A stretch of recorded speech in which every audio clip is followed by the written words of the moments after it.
A nosa quinta etapa iníciase en Arzúa. Non podemos deixar correr a oportunidade que nos xorde para degustar algún dos seus exquisitos queixos. Dúas son as teorías que nos falan da orixe desta vila. Por unha banda, pénsase que o nome derivou de Argia, que significa mato, sebe. A Argiola é un lugar cheo de toxos e silveiras.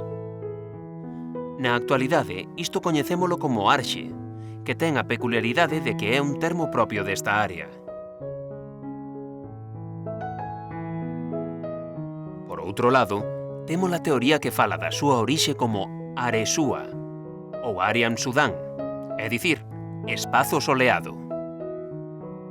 Esta é unha hipótese que está vencellada coa agricultura romana, xa que é o termo que se empregaría na época para referirse a unha quinta orientada ao sol.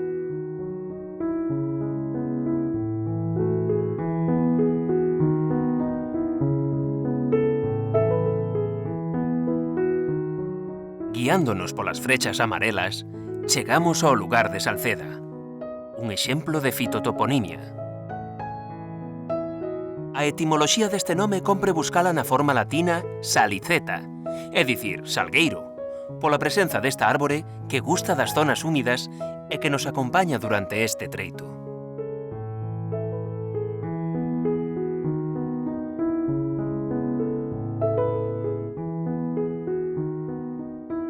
Un pouco máis adiante cruzámonos coa aldea da Rúa. De aspecto medieval, Rúa é un dos topónimos máis repetidos en toda Galicia.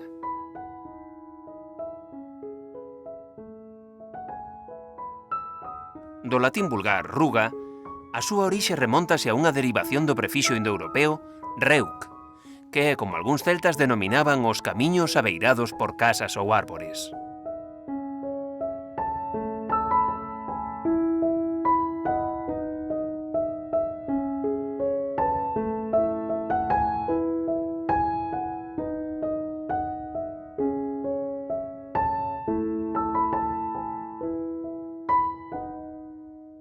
Esta penúltima etapa conclúe no lugar do Pedrouzo, a antesala do noso destino.